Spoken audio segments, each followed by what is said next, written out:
अस्सलाम वालेकुम। Programme night addition में हम आपको खुशामदीद कहते हैं। नाज़रीन, सियासतदानों को अपनी कलम की जुम्बिश से जेलों में डालने और निकालने वाले चेयरमैन नायब आज पार्लियामेंट की पब्लिक अकाउंट्स कमेटी के आगे 815 अरब रुपए का हिसाब देने पेश बिलाखिर हो ही गए। मुस्लिम लीग नून के रहनुमा और chairman public accounts committee Rana Tanveer Hussain ने आते ही कहा कि कुफर टूटा खुदा खुदा करके, साथ ही बोले बड़ी देर लगा दी आपने आने में, जिस पर चेयरमैन नायब ने जवाब में कहा कि आपने बुलाया ही बहुत अरसे बाद है और मैं मसरूफियात की वजह से नहीं आ सका था।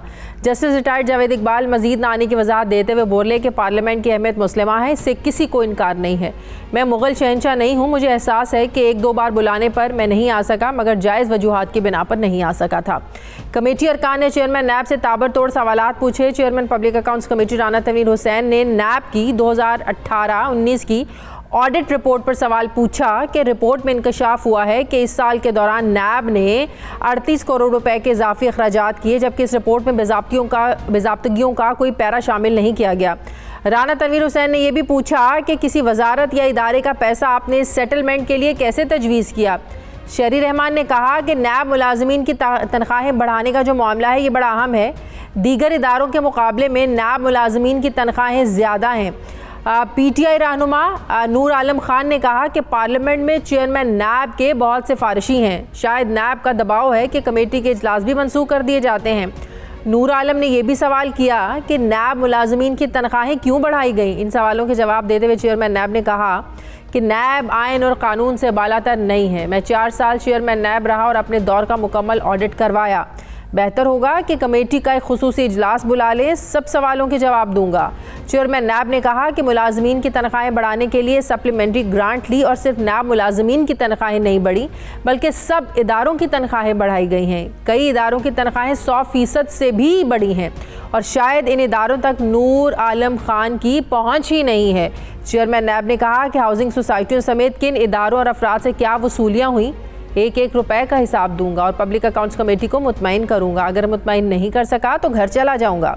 चेयरमैन नायब जस्टिस जावेद इकबाल की इस बात कर कमेटी का इजलास मनसूख हो गया और आइंदा माह जनवरी के पहले हफ्ते में इन कैमरा इजलास में तफसीली जवाब देने के लिए चेयरमैन नायब को दोबारा तलब किया गया है। इसी मौजू पर मुझे बात करनी है चेयरमैन पब्लिक अकाउंट्स कमेटी मुस्लिम लीग नून के रहनुमा राना तनवीर हुसैन साहब ने मुझे ज्वाइन कर रहे हैं। अस्सलाम वालेकुम, बहुत बहुत शुक्रिया राना साहब आपका। राना साहब, बिलाखिर चेयरमैन नायब को आप लोगों ने बुला ही लिया। अब जनवरी के पहले हफ्ते में जो इजलास होगा उसमें सारी डिटेल शेयर करेंगे, मजीद सवालों के जवाब देंगे चेयरमैन नायब।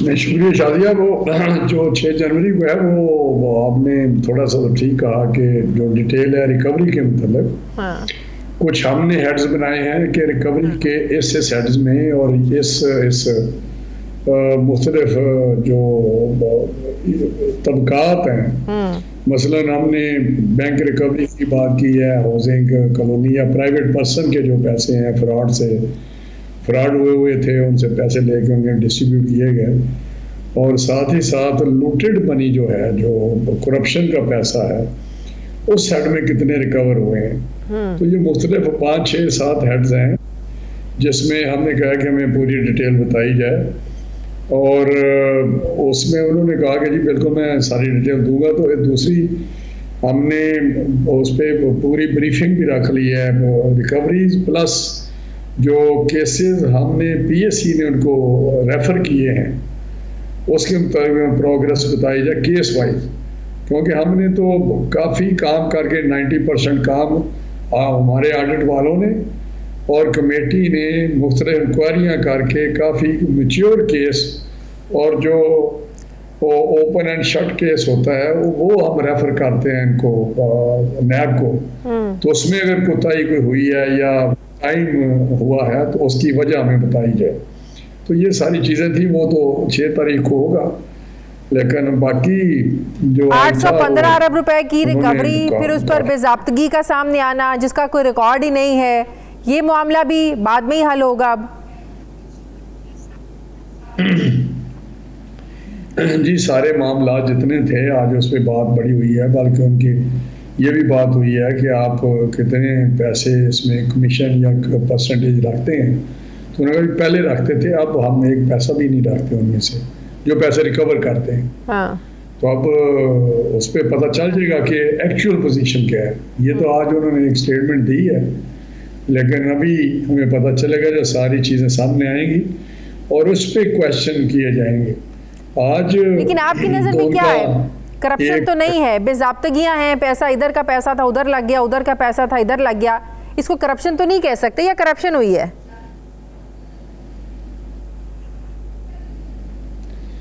नहीं, करप्शन देखिए, मेरा ख्याल है आप वो किस पैसे की आप बात कर रहे हैं। हमने तो ये कहा है कि जो करप्शन हुई है, जो सरकार का पैसा है लोगों ने करप्शन के जरिए खा गए हैं, वो आपने कितना रिकवर किया है करप्शन के केसेस में, उसका भी हमें बताया जाए। ये तो ठीक है कि हाउसिंग कॉलोनी के आपने जो फ्रॉड हुए हैं वो पैसे लिए प्राइवेट लोगों में बांट दिए, आपने मोटरसाइकिलों का फ्रॉड हुआ वो पैसे लेकर वापस अग्रीव पर्सन को दे दिए। इसी तरह डबल शाह के पैसे, इस बात का भी जवाब नहीं मिला कि 815 अरब रुपए जो रिकवर हुए उसमें करप्शन के पैसों की रिकवरी कितनी है, उसकी शरह कितनी है? हाँ, ये हमने पूछा है ना। बाकी उनका देखें अकाउंटिंग सिस्टम ही हम ठीक करेंगे, क्योंकि वो कहते हैं जी 815 अरब में कोई कैश नहीं है सारा, ये मुख्तलिफ एसेट्स भी हैं। अच्छा, जो हमें मिले, जिस तरह मकान हैं या ज़मीनें हैं जो, और वो उसकी वैल्यूएशन हमने कराई डिस्ट्रिक्ट कलेक्टर से, डीसी से। अच्छा। और वो जो उसने वैल्यूएट किया उनको, उसकी कीमत लगाई उन प्रॉपर्टीज की, वो हमने उसमें डाल ली। दूसरा वो पैसा है जो मसलन फाइन हुआ, एक अदालत ने सजा दी और साथ जुर्माना किया, वो जुर्माना हमें मिला तो नहीं है, अभी वो अपील स्टेजेस पे है कि हाई कोर्ट और सुप्रीम कोर्ट की स्टेजेस पे जाते हैं, सारे फाइनलाइज नहीं हुआ। सही। तो उनको तो अकाउंट फॉर उस करना चाहिए। देखे ना, ये गलत सिस्टम है ना कि अगर ट्रायल कोर्ट फाइन करती है तो उसको आप तसव्वुर ये ना करें कि ये रिकवरी हमारी, या हमें पैसा आ गया है या आ जाएगा। कल को सुप्रीम कोर्ट उसको बरी कर देती है, हाई कोर्ट बरी कर देती है, तो फिर तो ये एक फेक एंट्री हो जाएगी ना।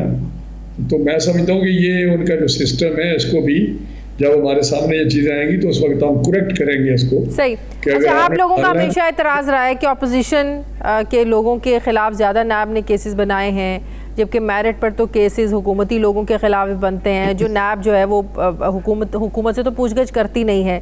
इस नुक्ते को भी आप लोगों ने छेड़ा आज के? नहीं, देखिए, मैं एक बात बताऊं, ये चलते चलते बात किसी मेंबर ने की होगी, शायद की भी है, लेकिन मसला ये नहीं है। हमारा मसला कमेटी का ये है कि एक हमारा मैंडेट है कि नैब एक गवर्नमेंट का अदारा है, उसको एक एक पैसे का, एक एक फाइनेंशियल जो इरेगुलरिटी है उसका हिसाब देना है इस कमेटी को, जो पार्लियामेंट की कमेटी है। ये सबसे बड़ी अकाउंटेबिलिटी की एक पार्लियामेंट के फोरम पे कमेटी है। तो मैं समझता हूँ उसने अपना एक एक रुपया, एक एक चीज़ का हिसाब सबसे लेना है। जितने भी इदारे हैं जो गवर्नमेंट ऑफ पाकिस्तान के अंदर काम कर रहे हैं, एक्ट ऑफ पार्लियामेंट के तहत बने हैं, तो उससे लिए हम बुलाते थे और उनको आना चाहिए था, पहले दिन ही आना चाहिए था। आज उनका एक वो एक निकाब कुशाई आप कह लें, वो हो गई है। वो उनका मेरे ख्याल है उनको समझ आ गई है कि हमें आना चाहिए, बल्कि उन्होंने कहा कि मुझे कोई इसमें नहीं है, ये पार्लियामेंट सुप्रीम है, बालादस्त है, मेरी जजमेंट भी ऐसी है। अच्छा, नैब मुलाजमीन की तनख्वाहों में इजाफा हुआ, ये भी सवाल उठाया गया कि इनकी तनख्वाहों में ज़्यादा इजाफा हुआ, क्यों इजाफा हुआ? सप्लीमेंट्री ग्रांट भी इस्तेमाल की गई जिससे असम्बली की मंजूरी नहीं हुई थी, इस पर उनका क्या जवाब था? देखिए, ये जो क्वेश्चन था ये किया हमारे एक ऑनरेबल मेंबर ने, लेकिन मैं समझता हूँ कि उससे हमें सरोकार नहीं है कि वो तनख्वाहें बढ़ाते हैं, गवर्नमेंट बढ़ाती है, बढ़नी चाहिए, कितनी बढ़नी चाहिए, वो हर एक का एक अपना होता है सिलसिला।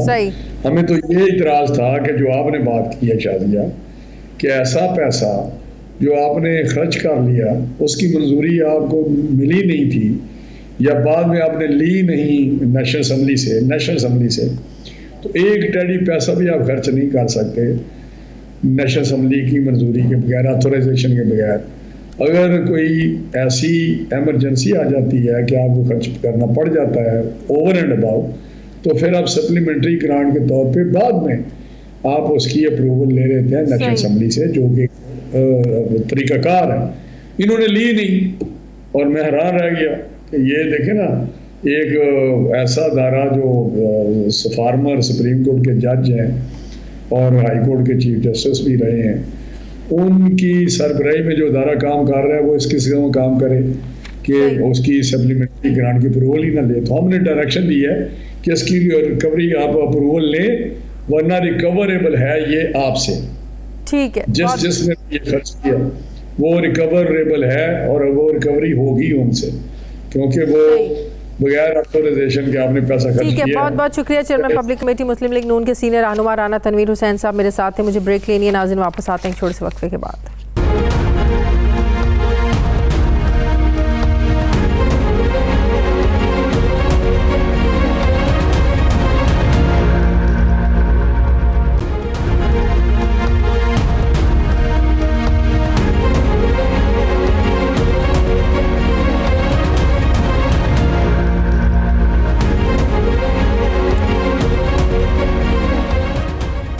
ब्रेक के बाद एक बार फिर से आपको खुशामदीद कहते हैं नाज़रीन। ये बात तो सच है कि सियासत में कुछ भी हतमी नहीं होता। आज के दुश्मन जो है ये कल के दोस्त, और आज के दोस्त कल के दुश्मन हो सकते हैं। बल्कि सियासत के खेल में सुबह कुछ होता है, शाम कुछ और रात में कुछ होता है। ये कुछ चीज़ें बदलने में देर नहीं लगती है। पीडीएम से बाहर रहकर एक तरफ पीपल्स पार्टी का ये मानना है कि मुस्लिम लीग नवाज़ ने इस्तीफ़ों के ऑप्शन पर उनका मौक़िफ़ मान लिया है। यानी पीपल्स पार्टी जब पीडीएम का हिस्सा थी तो उन्होंने असम्बलियों से इस्तीफ़ों को लॉन्ग मार्च के बाद के मरहले में रखा था। लेकिन एक तरफ मौक़िफ़ मानने की बात है तो दूसरी तरफ गुज़श्ता दिनों लाहौर के ज़िमनी इलेक्शन की मुहिम के दौरान लीगी रहनुमा तलाल चौधरी ने कारकुनों से खिताब करते हुए पीपल्स पार्टी की मरकज़ी क़यादत को पंजाब और सिंध का जो फ़र्क है ये कुछ ऐसे अल्फाज में सुनाया कि जिनसे लगता है कि शायद दोबारा इत्तेहाद मुमकिन नहीं।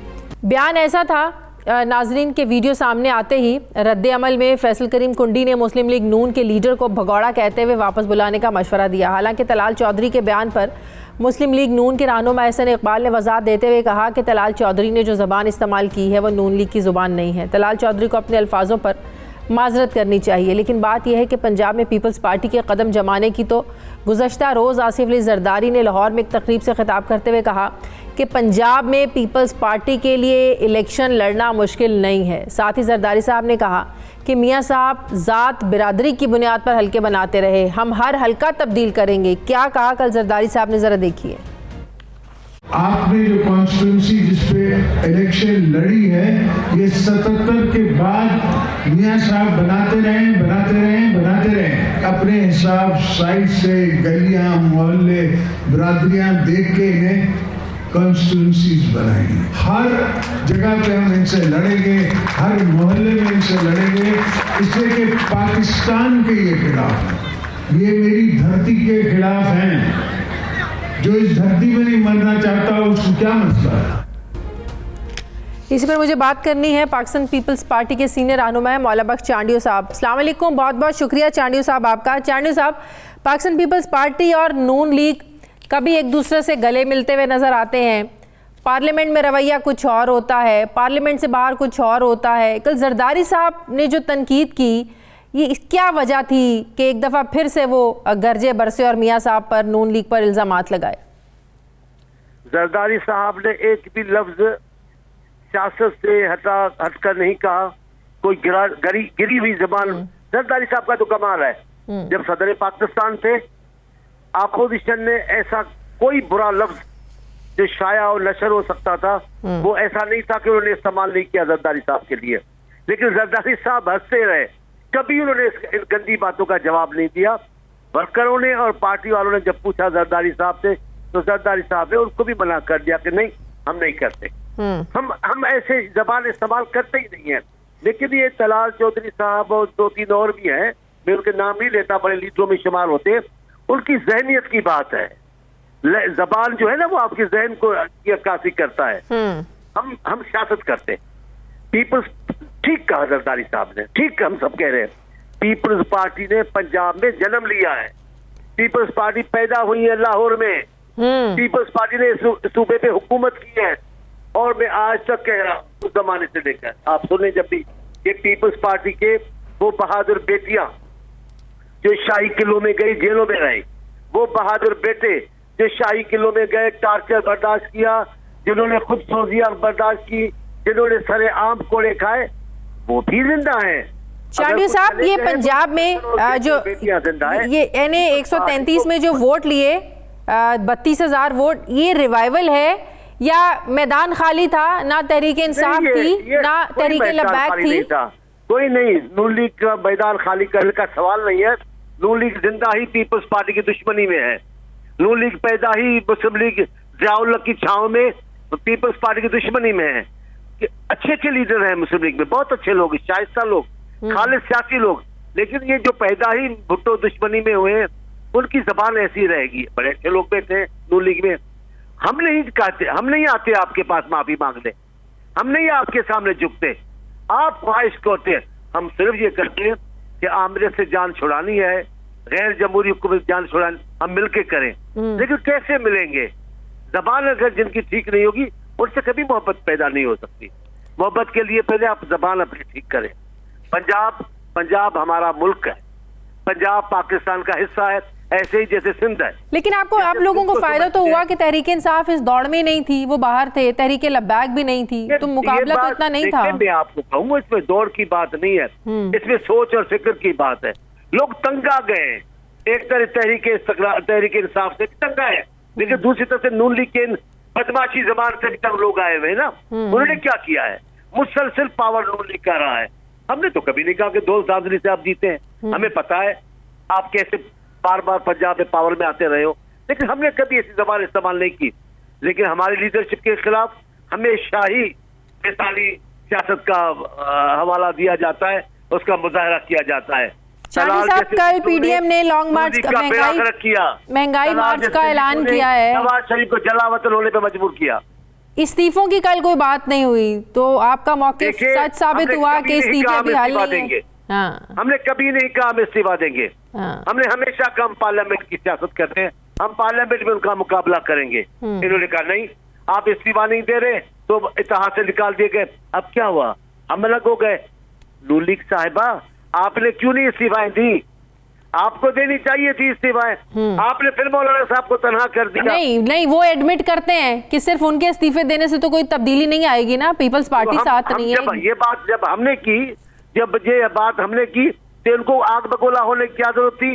एक अच्छी पार्टी, जिंदा पार्टी, अच्छी है या नहीं है, एक जिंदा पार्टी पाकिस्तान की, उसको आपने इत्तेहाद से निकाल के खुद को नाकारा कर दिया।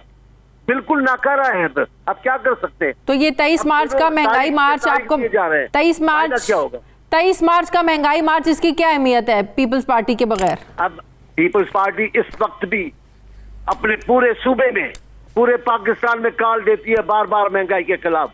अभी थोड़े दिन पहले हुई है, फिर हो रही है। पूरे सूबे के छोटे बड़े शहर में हम रस्तों में आ जाते हैं, लेकिन ये क्या करते हैं? ये कुछ आज मैं माफी मांगता हूँ अपनी कैडर से, ये अंदरूनी खाना साजिश करते हैं। जब भी तब्दीली आने की बात होती है, ये जहां मिलते हैं वहीं मिलने चले जाते हैं। ये रात को वहां जाकर हाजिरियां भरते हैं। सारी दुनिया इनको जानती है, ये सौदेबाजी के जरिए पावर में आना चाहते हैं। तलाल बलाल की तो अभी भी कोई बैकडोर कुछ चल रहा है, अभी कोई सौदेबाजी चल रही है। देखिए मैं आपको बताऊं, ये जो लीडर हैं, ये जो जबान इस्तेमाल करा रहे हैं, ये जो इंतशार पैदा करना चाहते हैं, ये जो इत्तेहाद को, अपोजिशन को मुत्तहद नहीं करना चाह रहे हैं, ये सौदेबाजी का हिस्सा है। बहुत बहुत शुक्रिया। पाकिस्तान पीपल्स पार्टी के सीनियर रहनुमा मौला बख्श चांडियो साहब मेरे साथ थे। क्लेनिया नाज़रीन, वापस आते हैं एक वक्फे के बाद।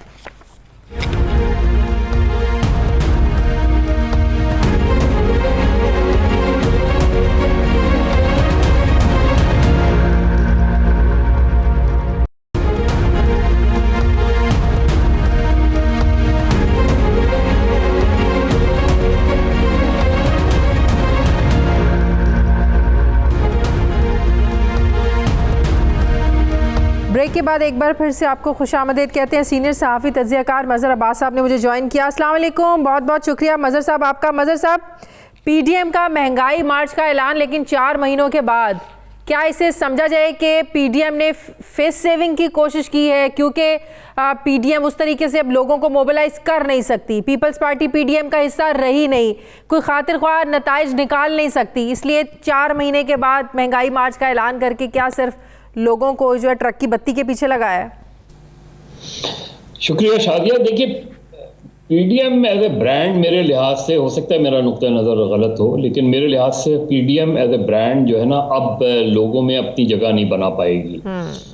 और उसकी बड़ी वाज़ेह वजह है कि आप कोई एक तजुर्बा करते हैं, दूसरा तजुर्बा करते हैं, तीसरा तजुर्बा, किसी एक में आप कामयाब नज़र आते हैं तो वहाँ से चीज़ को लेके आगे बढ़ते हैं। ये आपने अक्सर बच्चे जो गोल घूमने वाला झूला होता है ना, हाँ। ये पीडीएम उस तरह की है कि वो उन्होंने पहले चारों सूबों में जलसे किए, अब उन्होंने कहा चारों सूबों में हम कन्वेंशन करेंगे, फिर उन्होंने कहा कि चारों सूबों में मुख्तलिफ कॉन्फ्रेंसेस करेंगे। जब आप इस पर आ जाते हैं तो इसका मतलब ये है कि या तो आपके अंदर जो है वो प्लानिंग का फुकदान है, या आप क्लैरिटी नहीं है कि आपने जाना किस तरफ है, क्या करेंगे, लॉन्ग मार्च करके क्या करेंगे। इसलिए मुझे नहीं लगता, मेरे ख्याल में अगर पीपल्स पार्टी पीडीएम का हिस्सा होती तो सिचुएशन थोड़ी डिफरेंट होती, पीडीएम थोड़ी स्ट्रांग होती, हुकूमत को भी थोड़ी आप समझ लेंगे कुछ ना कहीं थ्रेट होता। अभी तो वो कह रहे हैं ना कि 23 मार्च के दिन के हवाले से भी तो तनकीद कर रहे हैं, निकलना इसमें से कुछ भी नहीं है, लेकिन पीपल्स पार्टी का होना काफ़ी होता पीडीएम की मजबूती के लिए। देखिए, पीपल्स पार्टी होती और जमातें होती तो शायद कोई आप चीज़ें मुख्तलिफ करते, क्या कर सकते थे। देखिए, आपके पास किसी ऑपोजिशन के पास किसी गवर्नमेंट को, अगर वो ये फैसला करें कि इस गवर्नमेंट को टॉपल कर दें, अव्वल तो पहली चीज़ ये कि गवर्नमेंट को टॉपल क्यों करना चाहते हैं आप, फिर क्या वो जो जिसको टॉपल करेंगे वो चुप बैठेगा, वो भी फिर अगली बनने वाली गवर्नमेंट को टॉपल करने पर लग जाएगा। तो आपने पहली चीज़ तो ये करनी थी, आपने इन हाउस चीज़ें कोशिश करनी चाहिए थी, और इन हाउस आप कोशिश कर सकते थे, इन हाउस आप कर सकते थे। प्रॉब्लम कहाँ आती है? प्रॉब्लम है पीएमएलएन और पीपल्स पार्टी के दरमियान बरसा बरस से पाया जाने वाला एतमाद का फुकदान। पीपल्स पार्टी ने पीएमएलएन को सलाह देने के लिए जो किया, और उससे पहले जो पीएमएलएन ने पीपल्स पार्टी के साथ किया, तो वो जो एक चीज़ें चली आ रही हैं उसकी वजह से एक दूसरे पे एतमाद नहीं है। वरना अगर ये नहीं होता, अगर 2013 से 2018 तक जो पीएमएलएन की गवर्नमेंट थी, उसके दरमियान जो जरदारी साहब और मियाँ साहब के दरमियान गलत फहमी ने जन्म लिया, और मियाँ साहब ने कराची में डॉक्टर आसिम हुसैन, वहाँ से सिलसिला शुरू हुआ है, जिसपे जरदारी साहब का फिर एक बयान आया था कि मियाँ साहब ने पीठ पे छुरा घोंपा है, और फिर उसके नतीजे में जो कुछ हुआ, तो पीपल्स पार्टी का तो टारगेट ये था कि नून लीग कामयाब ना हो। और उन्होंने फिर उस वक्त देखा आपने कि बलूचिस्तान में जो एकदम तब्दीली आई, और उसके आगे हमने देखा, उसके बावजूद भी कल भी जरदारी साहब ने तनकीद की है, मियां साहब वोटर लिस्टें चेंज करते रहे हैं, आपकी अपनी मर्जी की वोटर लिस्टें जो है ना वो बनवाते रहे। कल की तनकीद की वजह समझ में आती है। ये तो बात हम समझते हैं कि सियासत में कुछ हरफ आखिर नहीं होता, कल की दोस्तियां आज की दुश्मनियों में बदलती हैं, आज की दुश्मनियां कल की दोस्तियों में बदलती हैं। पार्लियामेंट के अंदर कुछ और होते हैं, पार्लियामेंट से बाहर इनके रवैये कुछ और होते हैं। इसका मतलब क्या है शादिया? इसका मतलब ये कि जब जरदारी साहब नून पे तनकीद कर रहे हैं, बिलावल अपनी तकरीरों में नून पे तनकीद कर रहे हैं, तो इसका मतलब ये है कि नून टारगेट है पीटीआई का भी और पीपल्स पार्टी का भी। अब उसमें पीपल्स पार्टी के अपने मकासद है, और पीटीआई का तो ऑब्वियसली पीटीआई ये समझती है कि ऑपोजिशन में अगर ये दराड़ है तो उसका सियासी फायदा उन्हें होगा।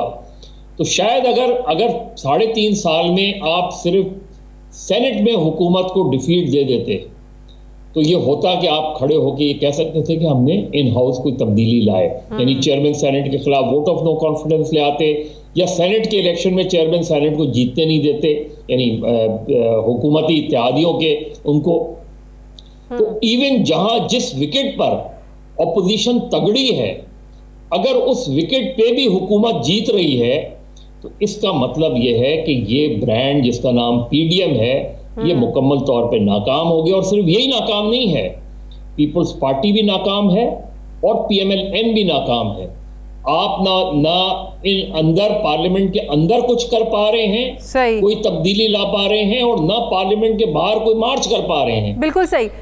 NA 133 पे थोड़ी सी बात कर ले मजहर साहब।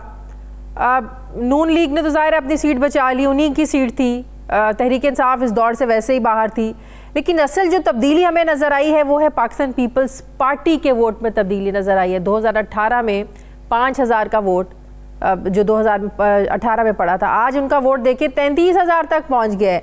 एक बड़ी जंप ली है पाकिस्तान पीपल्स पार्टी ने। क्या ये वोट टूटा है? जो तहरीक इंसाफ का वोटर बैठा हुआ था उन्होंने इनको वोट दे दिया, कुछ एंटी नवाज लीग वोट है वो इधर पड़ गया, या पीपल्स पार्टी वाकई रिवाइव हो रही है पंजाब में? देखिए, उनको इस चीज़ पे तो वो कह सकते हैं, इस चीज़ पे तो उन्हें इत्मीनान होना चाहिए कि जी 32,000 वोट लिए हैं 5,000 वोट से, लेकिन किस वक्त लिए हैं जब रेस के अंदर न तहरीक इंसाफ थी न टीएलपी थी।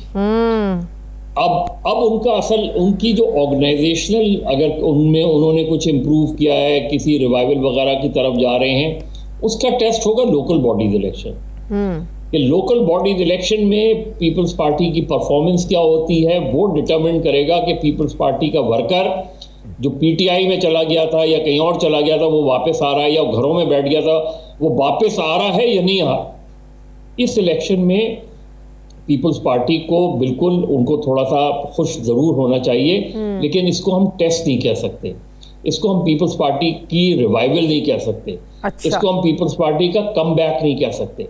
कम बैक होगा लोकल बॉडीज में, कम बैक होगा जब अभी देखें ना, अभी खानेवाल में भी इलेक्शन होने जा रहा है ना, वहां देखते हैं कि पीपल्स पार्टी का उम्मीदवार कितने वोट लेता है। बिल्कुल।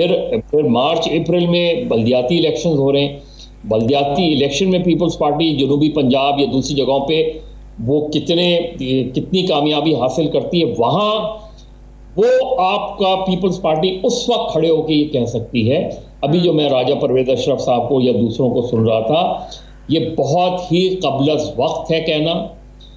आप उस वक्त खड़े होके जो है ये कह सकते हैं कि अगर लोकल बॉडीज इलेक्शन में आपको नहीं, आप ये कह सकते थे जब टीएलपी मैदान में होती या तहरीक इंसाफ भी इलेक्शन लड़ती, उसके बावजूद अगर आप इतना नंबर्स लेते, इतने नंबर्स लेते, वोट लेते, तो आप कह सकते थे कि हमारा कम बैक हो रहा है।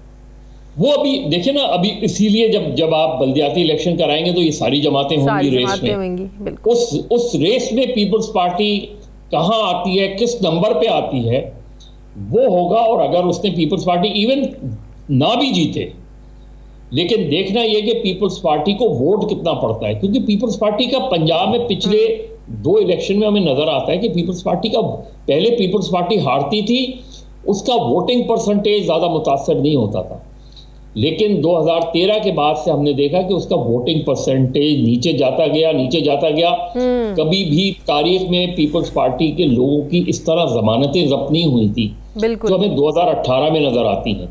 तो उस हद तक पीपल्स पार्टी ने, क्योंकि मुझे तंजीमी काम नहीं नजर आता, माजरत के साथ, पीपल्स पार्टी ने तंजीमी काम पंजाब में किस तरह कितना किया वो मुझे नहीं नजर आता। हो सकता है मैं गलत हूं और मुझे गलत साबित करने के पीपल्स पार्टी को बल्दियाती इलेक्शन में अच्छी परफॉर्मेंस दिखानी। एक आखिरी सवाल, तलाल चौधरी की जो एक वीडियो वायरल हो रही है जिसमें बड़े नाजेबा अल्फाज इस्तेमाल किए उन्होंने जरदारी साहब के बारे में और बिलावल भुट्टो के बारे में, ठीक है आपने ग्रजेस अपनी जगह, आपकी जो एक सियासी आपकी तनकीद है एक दूसरे पर वो एक अपनी जगह, लेकिन आपको नहीं लगता कि पार्टी क़यादत को, चाहे वो पाकिस्तान पीपल्स पार्टी की हो चाहे वो नून लीग हो, जब उनके वर्कर्स इस तरह की नाजेबा गुफ्तगू करें, सख्त एक्शन होना चाहिए? कहाँ से आप लगते हैं कि आप डिसेंट पढ़े लिखे लोग हैं या आप एक यूथ को जो है ना वो रिप्रेजेंट कर रहे हैं, आप पढ़ी लिखी पार्टी को रिप्रेजेंट कर रहे हैं? मेरा ख्याल आपने देखी होगी वो वीडियो, मुझे तो बड़ा एतराज़ है वो, और देखी जब मैंने सुनी बड़ा अफसोस हुआ। नहीं, एतराज़ नहीं, शर्मनाक है। देखिए ये जो है ना ये सियासत को गंदा कर रही है। इस तरह की जबान सियासत को गंदा करती है, और ज्यादा गंदा उस सूरत में करती है जब कोई एक्शन नहीं होता। जब क़यादत कोई एक्शन नहीं लेती, मुझे हैरानगी है, मतलब तलाल चौधरी साहब इस तरह की गुफ्तगू करते हैं, और भी हमने पहले सुना था, माजी में भी हमने सुना है, शेख रशीद साहब माजी में इसी तरह की गुफ्तगू किया करते थे। ये हमने ओवर द इयर्स देखा है कि इतनी गंदी होती जा रही है ज़बान, और बदकिस्मती से सियासी जमातों के में ना कोई ज़ाब्ता इखलाक है, ना उनके अंदर कोई अकाउंटेबिलिटी है, ना किसी लेवल पे ये तरबियत है, ना किसी लेवल पे हमें एक्शन नज़र आता है।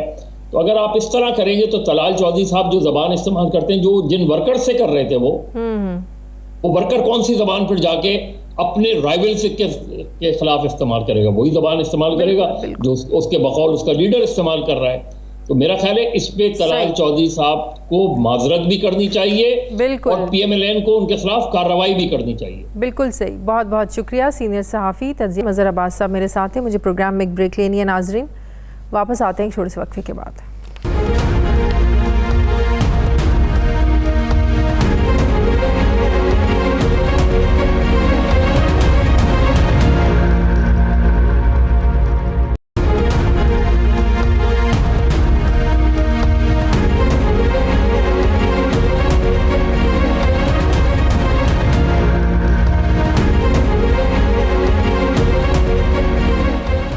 ब्रेक के बाद एक बार फिर से आपको खुशामदीद कहते हैं। नाज़रीन, सियालकोट की फैक्ट्री में जलाए जाने वाले श्रीलंकन मैनेजर को वापस तो कोई नहीं ला सकता, लेकिन उनके प्यारों के लिए सियालकोट की कारोबारी कम्युनिटी ने $1 लाख यानी $2.25 करोड़ भेजने का ऐलान किया है। साथ ही फैक्ट्री की तरफ से ताहयात उनकी तनख्वाह श्रीलंका में उनकी बीवी को जाती रहेगी। वज़ीर-ए-आज़म पाकिस्तान इमरान खान ने उनकी उस तरह मौत पर दुख का इजहार करते हुए उन्हें बचाने की कोशिश करने वाले मलिक अदनान को तारीफ़ी सनद और अवार्ड देने का फ़ैसला किया है। वज़ीर-ए-आज़म ने मलिक अदनान के लिए क्या अल्फाज आज बोले, ज़रा देखिए। हमारे जो यूथ है वो आपको देखेगी और इंशाल्लाह याद करेगी कि एक ऐसा भी आदमी था जो हैवानों के सामने खड़ा हुआ। वज़ीर-ए-आज़म ने साने के ज़िम्मेदारों के साथ सख्ती से निपटने का भी दावा किया है। क्या ही अच्छा होता वज़ीर-ए-आज़म पाकिस्तान जहां मलिक अदनान को अवार्ड दे रहे थे, वहीं सियालकोट वाक़े में मौजूद पुलिस एहलकारों की नाअहली और कोताही पर भी चंद अल्फाज कहते, क्योंकि ये वाक़या 10, 15 या 20 मिनट का नहीं, तकरीबन ये सब कुछ 2 से 3 घंटे ये सब कुछ होता रहा और पुलिस का कोई किरदार कहीं दिखाई नहीं दिया। जबकि वीडियो में हम देख रहे थे, नज़र आ रहा था कि जब हुजूम मैनेजर को सड़क पर घसीट रहा था तो पुलिस एहलकार उस वक्त मौके पर मौजूद थे, क्योंकि जब पुलिस को पहली कॉल आई तो 11:20 थे, जबकि पुलिस स्टेशन का फासला सिर्फ 10 मिनट का है, जो मौके पर पहुंच भी गए। लेकिन फिर हुआ क्या? सवाल यह है कि एक निहत्ता मलिक अदनान और आबिद अगर इसे बचाने के लिए हुजूम के आगे आ सकते हैं तो वर्दियां पहने पुलिस वाले जिनकी ड्यूटी ही उन्हें बचाना थी, वो खड़े होकर जलाए जाने का इंतज़ार क्यों कर रहे थे? 15 अगस्त 2010 को भी जब 2 भाइयों मुनीब और मुगीस भट्ट को उसी तरह डकैती का इल्ज़ाम लगाकर इसी सियालकोट में कत्ल किया गया, तो उस वक्त भी पुलिस वाले वहीं खड़े होकर सब कुछ देख रहे थे। ये गुस्से में पागल हुए हुजूम का खौफ है, तरबियत की कमी है, या वही रिवायती हट धर्मी कि क्राइम हो जाने के बाद पुलिस अपनी थाने वाली जो कार्रवाई है वो करने पहुँच जाती है। पाकिस्तान में जब भी ऐसा कोई वाक़या हुआ पुलिस कहीं नज़र नहीं आई, तो फिर क्या ऐसे सानियात ऐसे ही होते रहेंगे? जब ऐसा कोई सानिया होता है हम बात करते हैं और फिर अगले साने का इंतज़ार करते हैं, फिर दोबारा उस पर बात करते हैं, लेकिन खातिर खान नताइज नहीं निकलते। इसी पर मुझे बात करनी है। साबिक IG पंजाब ख्वाजा खालिद फारूक साहब मुझे ज्वाइन करें। अस्सलाम वालेकुम ख्वाजा साहब, बहुत बहुत शुक्रिया आपका। ख्वाजा साहब, ये सियालकोट का वाक़या पूरी दुनिया के सामने है, जितनी मजम्मत की जाए इसकी कम है, लेकिन हमें सवाल उठाना है पुलिस की कारकर्दगी पर। पुलिस की क्या ये ट्रेनिंग नहीं होती कि हुजूम को कैसे आपने रोकना है जब इस तरह का वाक़या हो जाता है? मजहबी मामलात बड़े सेंसिटिव मामलात होते हैं, इनको टैकल करने की क्या उनकी ट्रेनिंग होती है? क्या उन्हें अपना खौफ पड़ जाता है कि वो भी इसमें ना घसीटे जाएं, हुजूम कहीं उनके पीछे ना पड़ जाए? बात यह है कि आपने वो आपको जो मुझे चूंकि ये जो आपने जो चीज़ें पुलिस के मुतालिक बात की है, तो उसके मुतालिक मैं इतना कहूँगा कि बड़ा इजी होता है क्रिटिसाइज करना पुलिस को, बजाय उनके सारे जो इशू समझने के, उनका रिस्पांस लेने के, रिएक्शन लेने के। उस वक्त यूनिट हो सकती है, मैं उसके बाद नहीं करता, फिर कार्रवाइयाँ भी होती हैं, डिसमिसल भी होती हैं, पनिशमेंट भी बड़ी हैवी मिलती है पुलिस से, लेकिन जो बैकग्राउंड है उसमें मैं समझता हूँ जो कोई अच्छी काम करे वो उसकी तारीफ भी होनी चाहिए। मैं आपके पॉइंट्स की तरफ आऊंगा, उसको एड्रेस करूंगा जो आपने क्वेश्चन रेज किया है, लेकिन उसके वाले से लेके पहले मैं ये कहूँगा कि जिस तरह मुस्तदी एफिशिएंसी के तहत उसमें सियालकोट पुलिस और बाकी भी उसमें एक्सपर्ट्स शामिल हुए, जितना उन्होंने सारे फुटेज दी उसको दे हजारों घंटों की कलेक्शन करके उसको डेसिफर किया, डिसाइफर किया, उसका एनालिसिस किया, उसमें बंदों को आइडेंटिफाई किया और उसमें कोई नो डाउट, इसमें कोई शक नहीं है। पुलिस ने पकड़ा है, सिविलियंस ने तो नहीं पकड़ा। जो गिरफ्तारियां की है वो पुलिस ने की है। बात है कि जब वाकया हो रहा था तब पुलिस क्यों खामोश खड़ी थी? बात यह है कि 24 मैं बात करता हूँ कि 24 आवर्स में ये हुआ ना। हाँ जी, इतनी जल्दी नहीं होता नॉर्मली। ये जो कर चुके इसको एक्नॉलेज करके बाकी आगे चलते हैं। बाकी अब जो आपने क्वेश्चन किया है उसमें मौके पे क्या रीजन थी उसका मुझे नहीं इल्म है, मैं बाखबर डायरेक्टली पर्सनल नॉलेज नहीं है, पर मैं जो समझता हूँ कि जब इतला हुई फौरी तौर पर पुलिस पहुंची तो उसमें पुलिस के नेचुरली इतला मिलते, वहां से तैयारी पहले ग्रुप्स में आते रहे। पहले जितनी फोर्स इकट्ठी होती थी, छोटा डिस्ट्रिक्ट है उसमें इतनी बड़ी फोर्स हर वक्त अवेलेबल नहीं होती, लेकिन एसपी ने यहाँ से इकट्ठे करके भेजा, अफसर भी गए, खुद भी गया। तो वो जो था इसकी इंक्वायरी भी हो गई है, आईजी साहब ने कराई है, हुकूमत ने कराई है। उसमें उन्होंने कहा इन्होंने बड़ा अपनी तरफ से जो कोच कर सकते इतनी जल्दी की है। भारत इसके बावजूद उसमें वजूहात डिफरेंट है। उसमें आपको ये लॉ ऑर्डर की, ये जो मॉब कंट्रोल की ट्रेनिंग दी जाती है पुलिस ट्रेनिंग इंस्टीट्यूशंस में, नंबर 1। दूसरा कानून भी है कि जब कोई इलीगल एक्टिविटी करे उसको कैसे टैकल करना है, उसमें कानून में भी उसमें अख्तियारात हैं और सजाएं भी हैं, ये सारा वो भी मौजूद है। प्रॉब्लम कहाँ होती है? प्रॉब्लम ये होती है कि जो हमारी जो सोसाइटी ओवरऑल है उसमें कि जो रूल ऑफ लॉ का जो कॉन्सेप्ट है वो कॉन्सेप्ट नहीं है जो होना चाहिए।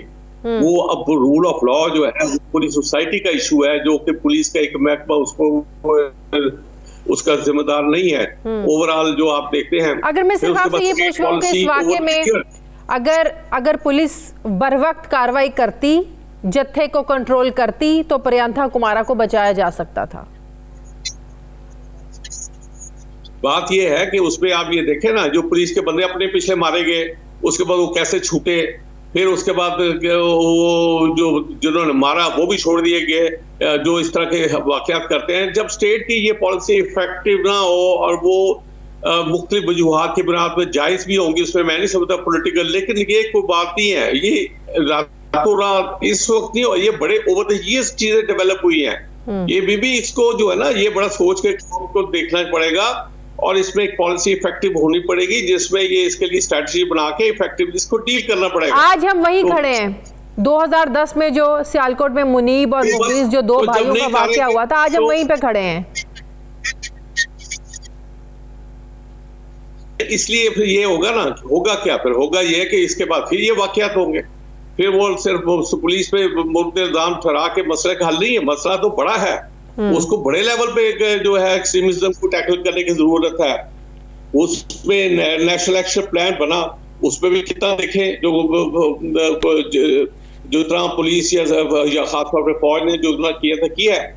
उसके बाद बाकी जो था एजुकेशन में, दूसरी में पंजाब में, उसमें स्पेसिफिकली हवाला दिया गया है कई चीजों में। ये कहाँ एक्शन है? वो खत्म ही हो गया, बैकग्राउंड में चले गया।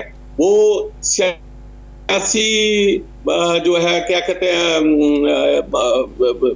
इंटरेस्ट के लिए वो उसकी कुर्बानी चढ़ गया है। वो बात ठीक है। तो मेरा सादा सवाल ये था आपसे कि क्या ऐसे वाकयात से निमटने की, मॉब से निमटने की ट्रेनिंग होती है कि अगर एक मॉब कानून को अपने हाथ में ले रहा है और पुलिस वहां पर खड़ी है, जिससे यही वजह समझ में आती है कि या तो वो खुद डर रहे हैं कि मॉब कहीं हामी ना उनके हत्थे चढ़ जाए, या उनकी ट्रेनिंग ही नहीं होती कि मॉब को कंट्रोल कैसे करना है। ट्रेनिंग होती है। उस बात यह है कि वो जो नॉर्मल है वो वहाँ की सूरत हाल है, वहाँ फिर वहाँ जो जिस तरह की जिस हद तक पहले तो वो लाठी का जो है टीयर गैसिंग है, टीयर गैस तो हर वक्त बात नहीं होती, वो पीछे से आती है जो जरूरत हो। उसके बाद फिर तीसरा होता है जब मॉब आके से वायलेंस करे, जब जिसमें फैटल किस्म की इंजरीज हो सकती हो, फायर आर्म यूज होते हो, उस सूरत में फिर फायर भी हो सकता है। अब फायर कौन करेगा, जिम्मेदारी कौन? वो तो कल को जब प्रेशर पड़ेगा, बड़े बड़े ग्रुप सियासी जाके कहेंगे जी पुलिस ने ज्यादती की है, तो वो फिर जाके अंदर गिरफ्तार होकर जेलों में पकड़ेंगे। उसका वाली वारस कौन है? ये इशू है, वो भी इस मुआशरे का हिस्सा है। ये इसके इश्यूज को समझा जाए, उसको सिंपल करने से मसला हल नहीं होगा। सही, बहुत बहुत शुक्रिया। साबिक आईजी पंजाब ख्वाजा खालिद फारूक साथ हैं। नाज़रीन, हमारे प्रोग्राम का वक्त खत्म हो गया। फीडबैक जरूर दीजिएगा, अपना ख्याल रखिएगा। मुझे इजाजत दीजिए, अल्लाह हाफिज।